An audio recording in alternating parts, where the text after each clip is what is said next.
This is a global phenomenon. There's a friend of mine, Young Hei Chi, who's a professor at Oxford University, and I taught him how to do hypnosis with abductees. And he specializes in Korean studies, and he goes to Korea every year for several months. And he now does abduction research with Koreans and also with Japanese. It's all the same. It's happening So everywhere. they're getting the same data, in other Yeah. words. This is a serious situation. I look at this and I think to myself, I don't think that my sons are going to be living the lives that they think they're going to be living. You know, they're both older, but I fear for the future. I never would have imagined myself saying something like that some years back, but now I have no choice. The evidence is overwhelming. It's sort of mind-boggling that this is happening and that it's headed towards something. They're not doing this because they're experimenting on us or anything like that. This is headed towards what I would imagine to be a major event where they will suddenly take over the earth for reasons that we do not know. Well, this brings us to the change, and you've written about this. And I wonder, we've got about 10 minutes remaining here. Can you talk about what is this change? You got this this phrase from a number of your folks. What can you say about this?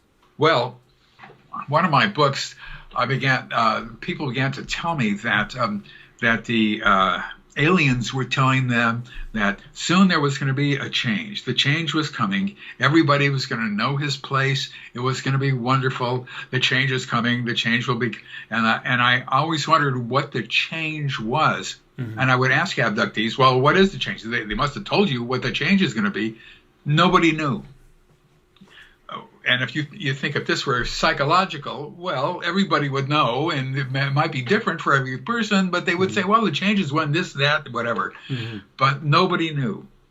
So, and let me just say also that nobody was aware that other people were saying that, obviously. Right. When I began to understand that these aliens were now coming down to Earth and beginning to live here, then I began to realize that the change was that this was, in fact, a takeover situation, and that the change for these aliens was that the Earth would be changed because they would then be in control. That's my best guess. And they would be living here, and they couldn't care less about the ones who are normal humans. They've got their own humans that they've been making, so to speak. But whatever it is, this planet will be theirs, I think. That's my best guess. They've been doing this for a long time. There's a reason for it. It's not just because they like examining humans. No. There's a reason for it. But what we do know is that this is extremely advanced technology. It's not just one layer above us. They have come through space from somewhere for who we don't know where, and flown here and have decided to take over. God, I hate to say this because it sounds so crazy, but to take over the planet, if you will. And they've done this before, almost certainly, and they're doing it in a routine fashion. They are extremely advanced. It's not like they're a few years ahead of us or 10 years ahead of us, or even 100 years ahead of us. They might be 1,000 years ahead of us for all we know. I don't know if there's anything that humanity can do in the face of this threat. The problem is that people of goodwill who are intelligent, far more intelligent than I am, need to get together and understand what is happening and then try to figure out some way of dealing with it.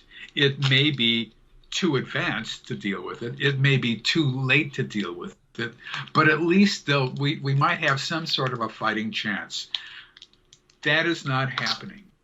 As you know, there's an ongoing study of UFOs. What the group is doing is primarily trying to see whether UFOs are real, as if this were 1947. Exactly. I asked Elizondo, well, have you been doing any research into the abduction phenomenon?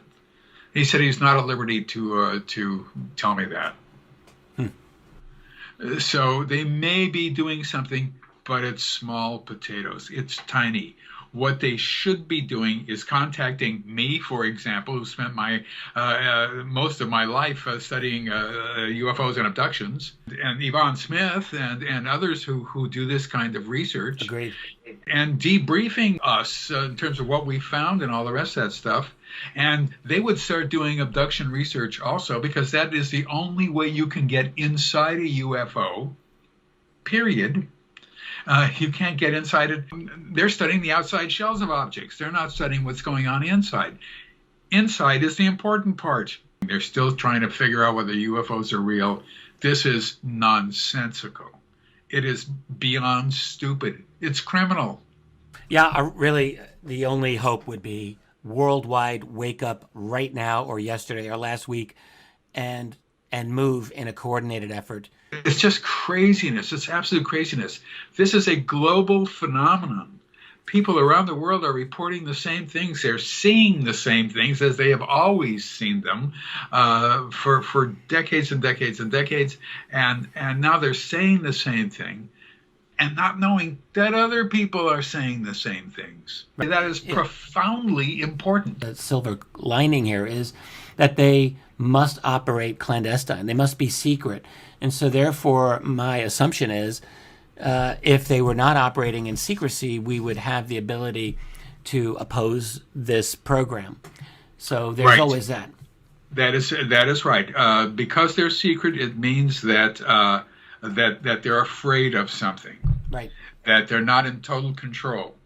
That there's something else that they want to. They can't let us know about it because it's a weakness of theirs. There's a weakness there.